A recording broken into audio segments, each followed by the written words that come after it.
Hello and welcome to this week's episode of Higher or Lower, the show brought to you by oddschecker, Spread X and Sporting Index as we look ahead to the weekend's football and say if we think the eventual results will be higher or lower than the midpoint. I'm your host, George Ellick, delighted to be joined by Jack Wright. Hello. And Dan Worth. Hey.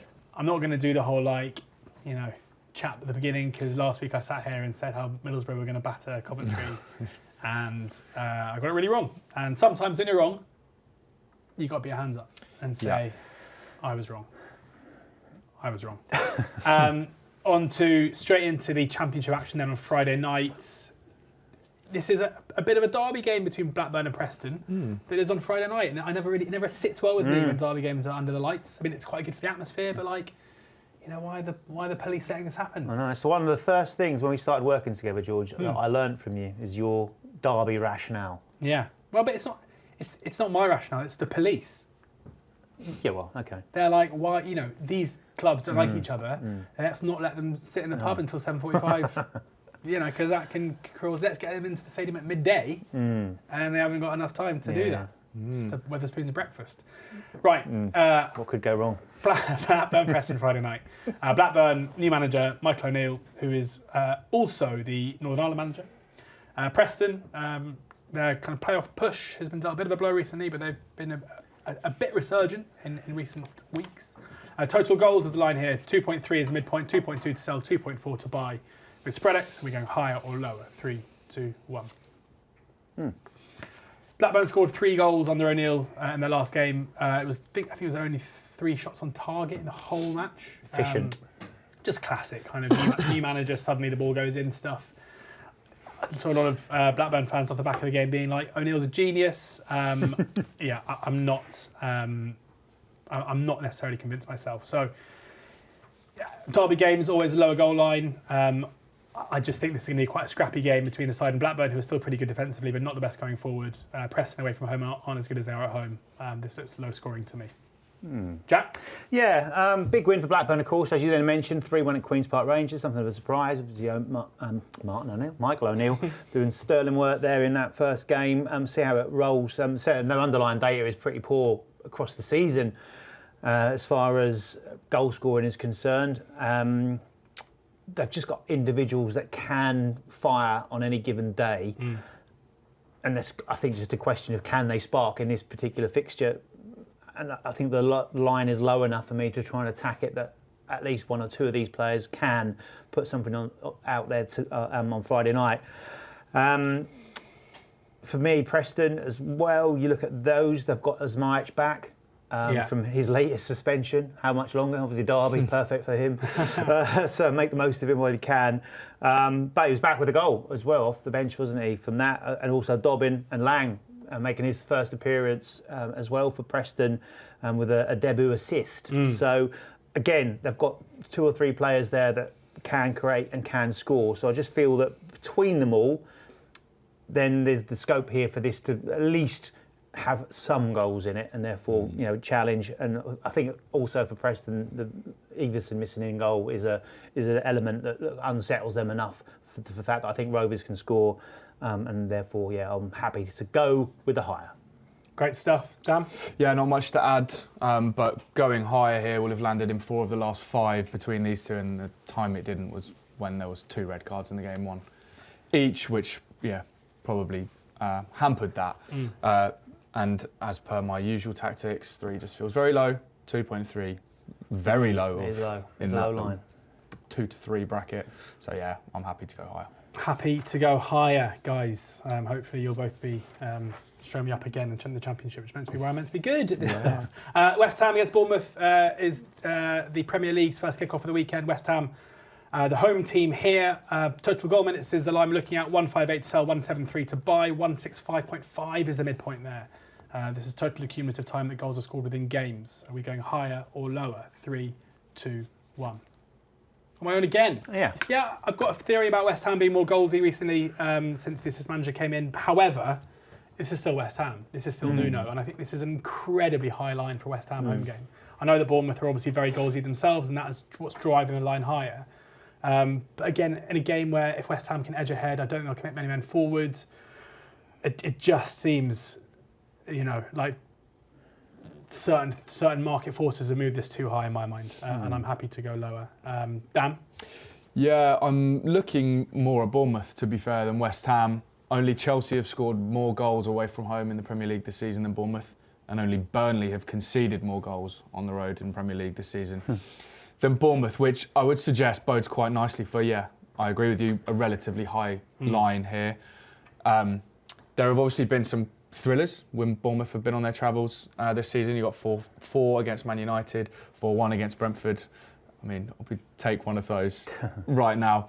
But these two teams, when they've met recently, both teams have scored in all of the last 4 at the London Stadium, with 2-2. 2-2 in the reverse, which is not in the London Stadium, obviously. But yeah, just fancy goals. So 165.5 is high, but not high enough. Jack? Yeah, it's a high line, and a couple of things just click into place for me to want to play it. Firstly, both these sides are in actually good form, probably the best form of the season, certainly for West Ham. Only one loss between them now in their last 14 league games, and that was West Ham's defeat at Chelsea, which was 3-2, of course, and it showed that they had the ability to go and get in front, but also the ability to throw it all away with that late goal concession into a 3-2 defeat. So both with lots to play for. 3 points off Forest in that first safety place for West Ham, so they've got themselves back in the race to survive. Bournemouth are 9th, back up after a good run of form, as I said, so they're now challenging for Europe, but we'll need wins for that. West Ham, no clean sheet in 18 at home. That's a massive stat for me to think that, well, Bournemouth are going to score, especially how they go about their work on the road. There's been 26 first-half goals in Bournemouth away games this season, which I think means that, yes, all right, we'll get a low minute total there, but that opens the game up because of how they're going to play. And I think stylistically, this really suits West Ham. Bournemouth will come at West Ham. West Ham will look to play on a counter-attack. Somerville's in insane form at the moment. Bowen we know about. And obviously they brought Tati in as well, who's done superbly well in linking all together. So those Bournemouth away games just does ring for me that there'll be goals in it. An average of 4.15 at this stage of the season across all those games. I can't look past. And these games are usually tight. There's a lot of draws in when these two play each other, regardless of venue. And I just think that, again, this could be a tight one, which means that there'll be at least one team pushing for that vital goal towards the end of the game. So I think a lot I like about this one, despite it being a relatively high line. Good stuff, yeah. Again, me sitting here on my own, taking you guys on. Next up, Manchester City hosting Newcastle. Newcastle with one of the most dominant first halves of football, I think, in football history. They were 5-0 away at Qarabag, meant to be a tricky place to go. It's a tough place to go. Could have been 9-0 at half-time. They ended up winning the game, was it 6-1? But travelling to and from Qarabag in midweek can't be overly conducive to a trip to Manchester City. First match goal is what we're looking at here. 28 to sell, 31 to buy, 29.5 is the midpoint. Are we going higher or lower? 3, 2, 1. Oh. So you think it's going to be 0-0 after half an hour here? I do. Okay. Travelling back from Qarabag can't be conducive, is it? Yep. Well, that's a good word. Yeah, well, I guess you'd usually say that playing last night and then playing again at the weekend would be tough, but there wasn't that much tough about the performance. They completely wiped the floor with Qarabag, as you've already alluded to. And that then meant that Eddie Howe was able to bring on the reinforcements probably a little earlier than he was imagining he would be able to. The stat that jumps out to me here is these two teams are 2 of 3 teams yet to concede in the first 15 minutes of Premier League games. It's good to that. That's quite impressive, but that's only half of this line, so it doesn't do the whole thing for me. But look, I'm just looking at the Premier League average is 32 minutes in the league this season, with a line that's a few points underneath that. I've got to go higher. Jack? Yeah, it's quite a low line. I thought I might have been on my own here, but I've got an ally, which is great. So you're right. It is a low line, but it's a crazy record for Manchester City especially, but when these two sides play as well. And City, of course, are so strong. We've already talked about the fact Newcastle, yes, it was a convincing win and they could rotate, but the main areas they can rotate are in those kind of forward areas. And I think, obviously, this one is about what they've got. One, they can keep their forwards a little bit rested, which is great for them scoring here, be it early, and not be able to rest the defenders, which is great because we can have Manchester City go and score early as well. So, and City obviously are so strong at home, and let's not forget, despite 2 very, very impressive away wins now for Newcastle on the spin at Villa in the FA Cup and then Carabao in the Champions League. They aren't that strong on the road still. City, the top goal scorers in the Premier League, no massive surprise there, but we do know that Newcastle carry a huge threat on the counter-attack. So again, stylistically for me, this one sits perfectly well. And there's been one or more first-half goal in the last 19 meetings between these two sides. You've got to go back to 2006 until there was a goalless first half between these two teams, which is mad. And I know historicals take it with a pinch of salt, but that's quite a big stat, especially when you add into the fact there's been at least one first-half goal in the last 16 home Manchester City games in all competitions this season, and the last 6 have all seen this line go lower than this line, an early strike there. 2 of the last 12 on the road for Newcastle have been 0-0. All the others have had at least one first-half goal. So I think both these sides would like to go for it. Both stylistically suited by the match. Historical data, current data. How could you possibly go higher? It has to be lower. I'm glad I went first. Yeah, I kind of... the stylistic thing is a big thing for me here, where for Newcastle, this is going to be a case of like, we'll just let them have it. I mean, the only concern for me is like, are Manchester City still a possession-heavy team? Not necessarily. No. Like, there's an element here where I could definitely see Pep sitting in and saying, we're not going to let you do that. We're not going to let you attack in transition. We're going to sit off and let you have the ball. It's going to be really interesting. It's a tactical battle now that City aren't so wedded to that kind of heavy... It's not even the heavy possession base. It's more City used to snap into everything so quickly. They're now really happy to let the opposition have it for certain passages of play. Having said that, it's 2 attacks in good form, two defenses with obvious frailties. And I think this will be a game where we'll see goals and certainly see a goal in the first half an hour or so. Vitor Pereira's Nottingham Forest.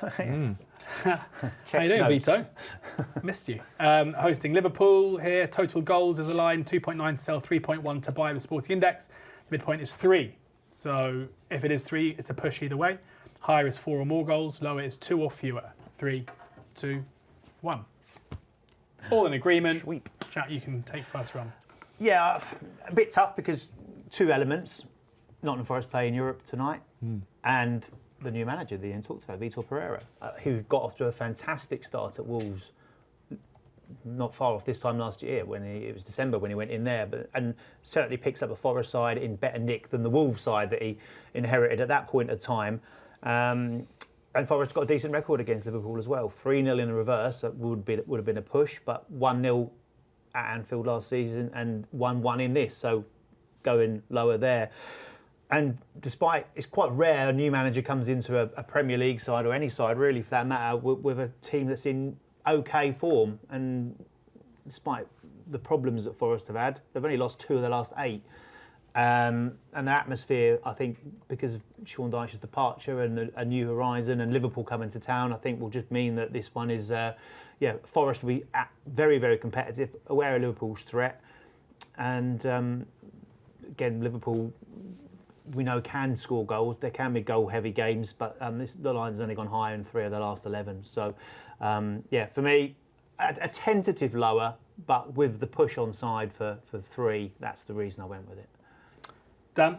Yeah, the push is huge, isn't it? And you're right. It kind of depends on how much the trip to Turkey tonight for Nottingham Forest takes out of them. But Forest home games generally this season have been quite low scoring. This line hasn't gone over, and by that I mean 4 or more. Hasn't gone over since the end of November, with 2 of the last 3 games they're finishing 0-0, which would be quite a nice win for us. And Forest haven't really lit it up at home. They've blanked in 7 of their home games in the Premier League. So again, to get 4, you'd probably assume you need both teams to come to the party here. That rationale doesn't really apply to Liverpool, who have started to see goals in their games. But if you look at the trip to Sunderland recently, I actually fancy this game to kind of shape up in a similar fashion. That obviously ended 1-0 to Liverpool. So again, if it finishes like that, then I'll be very happy. So yeah, lower.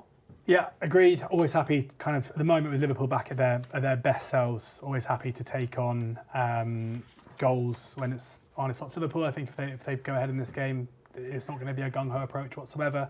I think Pereira's going to come in and try and make Forest hard to break down rather than anything else. So it doesn't seem an obvious one to me to be a crazy goals game in my view. So I'm going definitely going unders here, especially with that kind of 3 goals benefit too.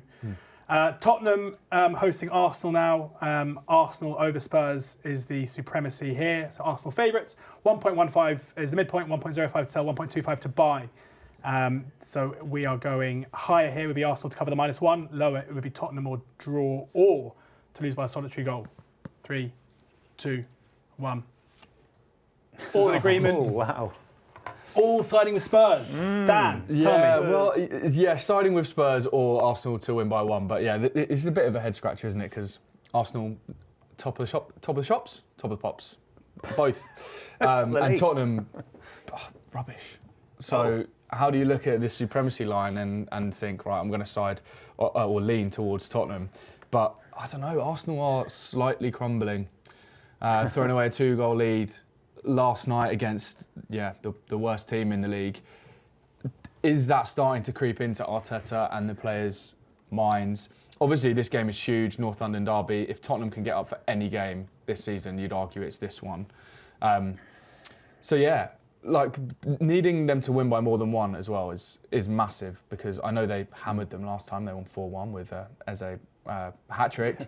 Those are the days. I just don't know if we'll see an emphatic win from Arsenal, which is probably kind of more why I've gone lower. If they win by 1, it's very feasible and probably the most likely result.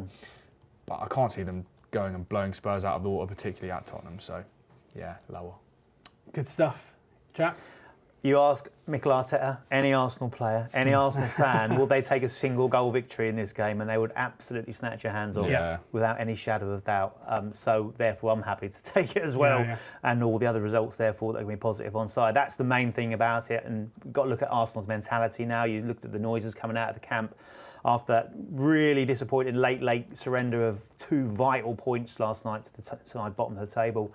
Mikel Arteta was saying that they deserved it. Saka said it was disappointing. They looked a bit slow, looked ponderous, and they looked nervous. And I think that pretty much sums up where they're at the moment. And you go to Spurs under a new manager, so their fan base is obviously going to be pleased. They've got again another fresh start to hope for the best from. And of course, an opportunity to really dent their big rivals' title hopes. So it all sets itself up for a white hot atmosphere at the Tottenham Hotspur Stadium. And I think that it's going to be a nervy encounter for Arsenal. As I said, bottom line is they'll take a single goal win, but it's going to be tough for them to get that, I think. It's just such an awkward game, this, for Arsenal. I mean, they obviously, in terms of their quality, they might win it and win it really well. But going away from home off the back of what's happened in midweek, squandering a 2-goal lead against Wolves, looking poor throughout the game, up against the Spurs side who've gone out and hired a manager who, in Igor Tudor, we don't know what we're going to get, but he's certainly going to come in and try and get an immediate response and try and shake things up a bit. I think, as we say, getting the 1-goal victory on side for Arsenal for the away team here, especially a side in Arsenal who like their defensive solidity and their ability to, keep clean. It's mad that we're talking about the clean sheet record or the goals conceded record.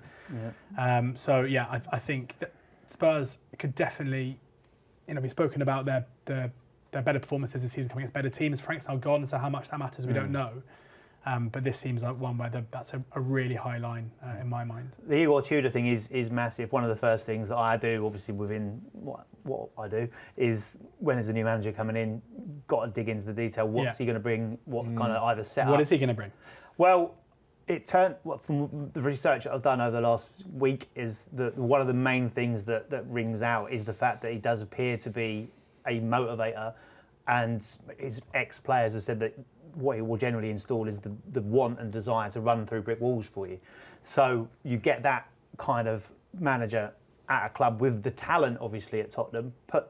He's obviously no mug the fact of the clubs that he's managed in the past as well. And you can get the ability to be a man manager, to get that extra 5% out of these players will be enough. So that's an interesting factor for me. And I think that was the main takeaway, rather than anything tactically, how he sets up, because you hear the kind of same sound bites as far as the tactic side of things are concerned, tight, compact defensively, exciting front foot, blah, blah, blah. But it's how's he going to get into those kind of brains, I suppose, as such, which would be interesting. But yeah, that's the takeaway I had this week. Okay, and then we are looking at our final game on this week's card before we get into our naps. Everton hosting Manchester United. sadly that guy's hair is still really long. Well, sadly, I don't really know. It means we've got to hear about it again next time they've won 4 games. Isn't it? Everton hosting United. Total goal minutes is the market here. 148 to sell, 158 to buy, 153 therefore is the midpoint. Are we going higher or lower? 3, 2, 1. Wow, all in agreement. Yeah. Dan? Yeah, I mean, I'm not sure how this line is significantly lower to the line we previously discussed because, both teams have scored in the last 4 Everton Premier League games and 3 out of 4 for Man United. So I personally think both teams come to the party here. And if you look at the previous meetings between these two sides, bar the last one, which was hampered by that Ndiaye early sending off and, a weird game. The goal minutes has been pretty high. You've got 204 in the one before that and 184 in the one before that. Both decent winners here. Again, I feel like I'm a broken record, but can bring up once again that United have had the most shots out of any team in the Premier League. And in fact, only Sunderland and the bottom 3 in the Premier League have conceded more shots than Everton. So you'd like to think this game is set up.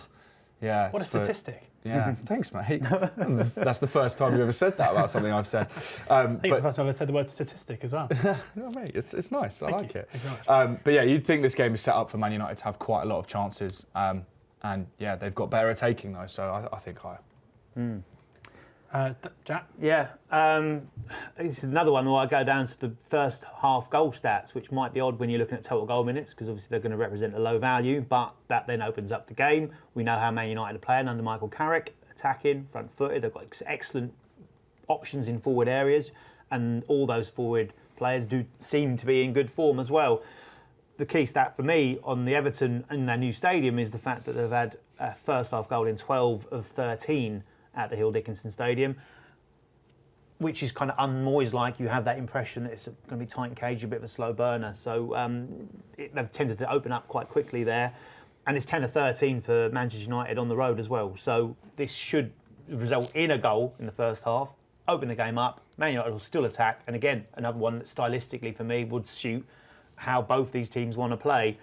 Over 2.5 goals in a combined 62% of their respective home and away games this season, and both teams to score, again another key element if we're looking for goals here, in 73% of their respective home and away fixtures, and 12 of 13 of Manchester United's away games have seen both teams score, which again is a huge stat and would lend itself perfectly for us on a not a massively high line for us to be able to go over. So yeah, for me, this one looks like a nice strong play on Monday Night Football.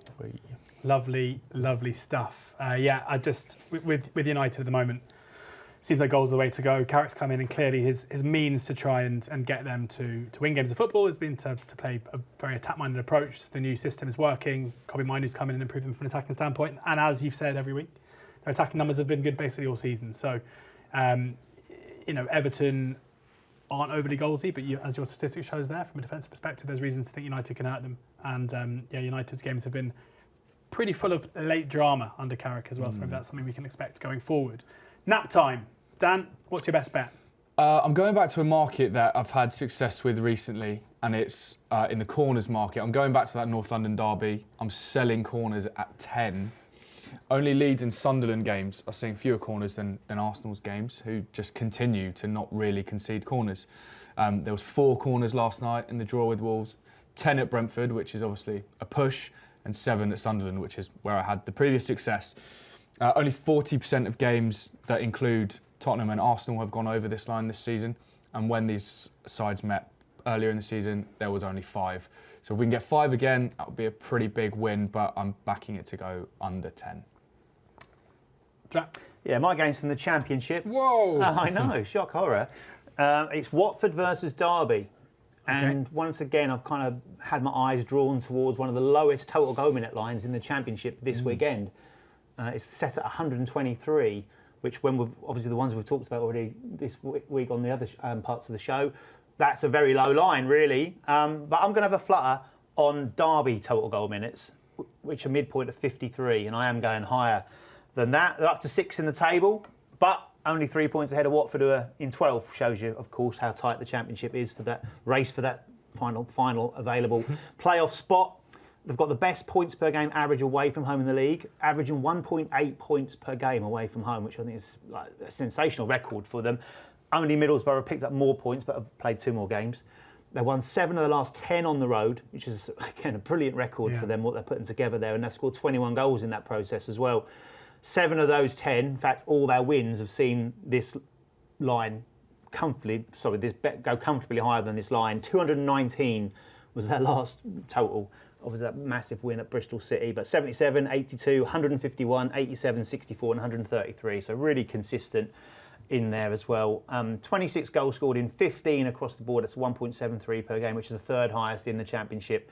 They've scored a second half goal in 10 of those games as well. Again, a nice element for the fact that this line is effective. If they can score in the second half, you're pretty much going to be knocking this line over. Watford's second game under Ed still, of course, is the kind of quandary in that what we're going to get from him. But the first one was a 2-2 draw with Preston North End. And he did state his intention to make his team aggressive, really compact defensively and attack with pace, which is pretty much the soundbite you get out of most new managers anyway. But there's no winning 7 for them now after that draw. So I think they're there for the taking for a Derby side looking to cement their place in the playoffs. The reverse was a 3-2 win for Watford. But the Derby total goal minutes and that was 90, so it'll be a comfortable win. So yeah, I like this one. Good stuff. Yeah, I'm going back to the Premier League and a game we've already discussed, the North London Derby. Peter Banks is on the whistle. We like Peter Banks, don't we? Oh, we do. The banks of cards that he provides. Yeah, he's a pretty card-heavy referee. He's someone quite surprised that he's got this appointment, I would say. But he's averaging 4 cards per game in the Premier League this season from 18 appearances, 3 red cards he's shown already this season. And that's a kind of a sustainable amount because if you look at his record over the course of 142 games in the Championship, it's 4.09. 111 games in the Premier League, it's 3.98. When you consider that Tottenham have been ridiculously cardsy this season and have lost their heads a lot. When you consider that Igor Tudor comes in, who doesn't look to me to be the calmest on the touchline, looks to be a pretty heated guy. And this being a massive game for both teams in terms of Tottenham trying not to get relegated, Arsenal trying to win the league, it wouldn't surprise me at all if heads go at some point in this game. Cross bookings is 660 to buy, 570 to sell. So a midpoint of something, 500, 615. The bookings are 47 to sell, 51 to buy. So you're only looking at basically under 1 card more than Banks' average in order to hit this. I don't understand why it's so low, personally, in what is one of the most heated derby games that you get. So yeah, I'm buying cross bookings is my nap. So that brings this week's episode to a close. Thank you to Jack. Thank you. Thank you to Dan. Thanks very much. Thank you guys for watching as ever. If you haven't already got a SpreadX or a SportyNX account, make sure you sign up for one by using the link in the show description. There is a new customer offer there waiting for you. And make sure you read up on the risks of spread betting and that losses can exceed your initial deposit. Oddschecker have you covered for your fixed odds betting needs across different sports, and whoscored.com have all the stats needed to inform your selections ahead of the football this weekend. So enjoy the football.